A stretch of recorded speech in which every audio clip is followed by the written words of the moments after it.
Memoirs of a Vampyre's Daughter, Book 1, Eden, by Kira Jarvis. Chapter 1, Sophie. Closing her eyes, she attempted to melt into the earth, trying to block his rotted breath from her nose. It was impossible. Its clawing, fetid stench seemed to invade every inch of her being. She had stopped struggling a long time ago, knowing now it made no difference. All it meant was more bruises after he was finally satisfied. Her skin crawled as she felt a sweaty hand run up her body. A shudder streaked through her as she heard him grunt while he squeezed her. She struggled to keep down a scream. She had learnt to give in to him. It was over quicker that way. She sank into the happy place she reserved for such occasions as this, and tried to block out the rancid, hefty weight forcing her into the old soiled mattress. In her imagination, she was in a beautiful garden, surrounded by flowers. There was the sound of running water nearby, maybe a pond or a stream. She imagined herself running with a young girl. She was aware that the child wanted to go swimming, but she herself didn't want to. She sensed the water wasn't right. It would burn them both, she knew. Slowly, the girl got further away, and she herself couldn't seem to keep up. She called after her. Erin May, come back!" A sudden change in the world brought her back with a start. She dared to open her eyes and was surprised to find the bulk gone. What had happened? Where had he gone?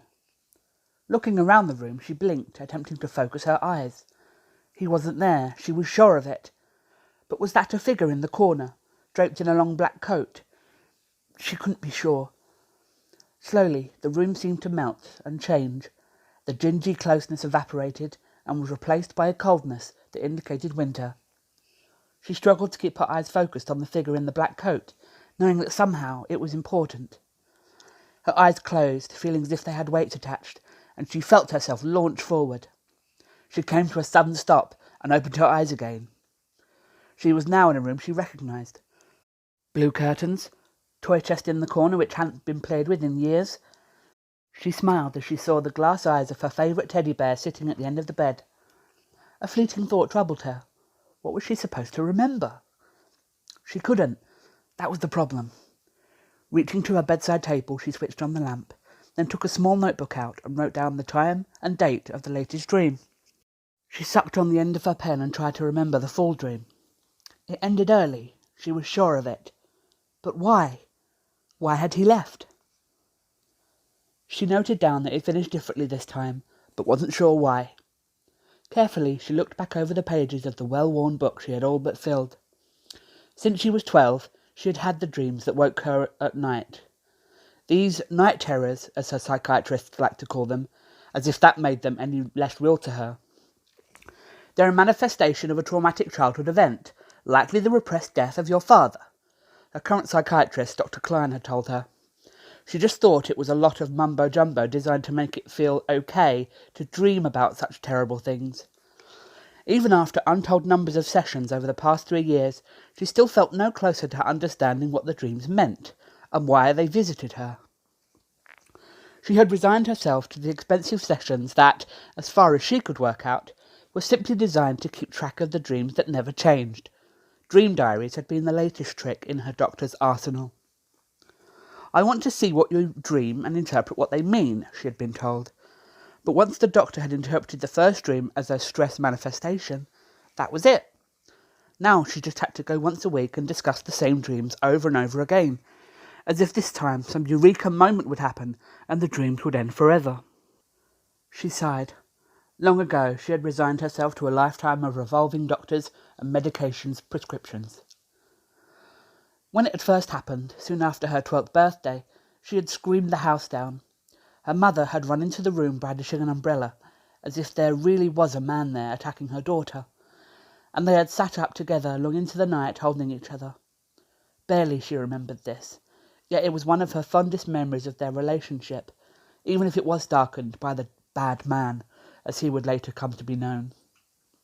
Calling the image to memory never failed to make her smile. Remembering her mum, in hair rollers, shaking an umbrella in the middle of the night at an invisible man in her nightie. Carefully, she replaced the notebook and pen back into the desk, and lay in bed with her eyes open, thinking about what she was meant to remember. Quicker than she expected, she felt her eyes closing again. Reaching over to the lamp, she turned it off. As her eyes shut and she entered the world of sleep, she thought she saw a dark figure melt out of the shadows in the corner, wearing a long black coat. And as sleep took her, she swore she heard her name called. Sophie. Later that night, she was abruptly woken by a sharp pain in her neck. She flinched as she felt a palm slap against it. She lay there, shocked, taking a second to realise that she just slapped herself awake. She blinked and stifled a giggle as she realised the stupidity of it. The giggle stopped as she felt a tackiness on her fingers. The pain from before the slap sneaked up on her and made her wonder what it had been. She pulled her fingers away from her neck and looked at them in the moonlit room. There seemed to be a dark substance coating her outstretched hand, illuminated in the moonlight. Reaching with her other hand, she struggled to flip the switch for the lamp. The room suddenly exploded into light, which seemed to bore into her brain. She closed her eyes tight.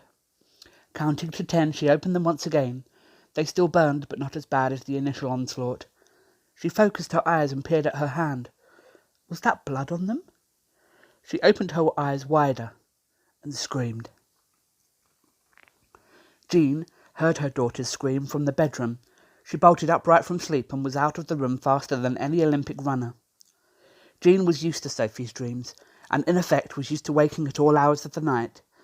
This sounded serious, though, more than the usual nightmares. Finding herself in front of her daughter's door, she pulled the handle and flung it open, not caring about the ornaments she knocked from the shelves of the bookcase behind. And there she was, her precious Sophie, sitting on her bed, clutching her neck and screaming blue murder. She ran over to her daughter's bed and jumped on beside her, clutching her around the shoulders. "What's the matter, honey?" she asked, rocking her backwards and forwards. Sophie tried to talk, coughed, and tried again. The blood," she sobbed. Jean's brow wrinkled in confusion and noticed she was clutching her neck. "Let me see your neck, darling. It's okay. Mummy's here. He can't touch you now." She pried her daughter's fingers away from her neck and looked underneath, expecting a gaping wound by the way she was sobbing. She was taken aback by the slight scratch that was already healing. "It's okay, Sophie. It's nothing. Just a little scratch." She put her fingers under her daughter's chin and pulled it up so she was looking into her eyes. But the blood, the blood," she insisted. She looked down at her hand and her mother watched her physically relax. Sophie was relieved. It was just a dream after all. Jean didn't know what to do. Her daughter had never reacted to a dream like this before. And what of the scratch? She was confused. Had Sophie physically hurt herself in her dreams to give them more credibility? Sighing, she resigned herself to more psychiatric sessions with Dr. Klein and made a mental note to call him in the morning. If self-harm was on the cards, she wanted something done about this sooner rather than later. "I need a hot chocolate," she stated, sounding much calmer than she felt. "Want one?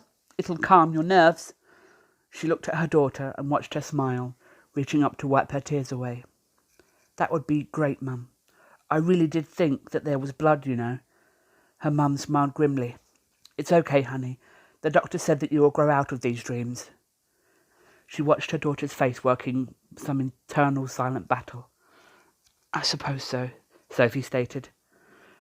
But inside, she was convinced there had been blood, and a lot of it.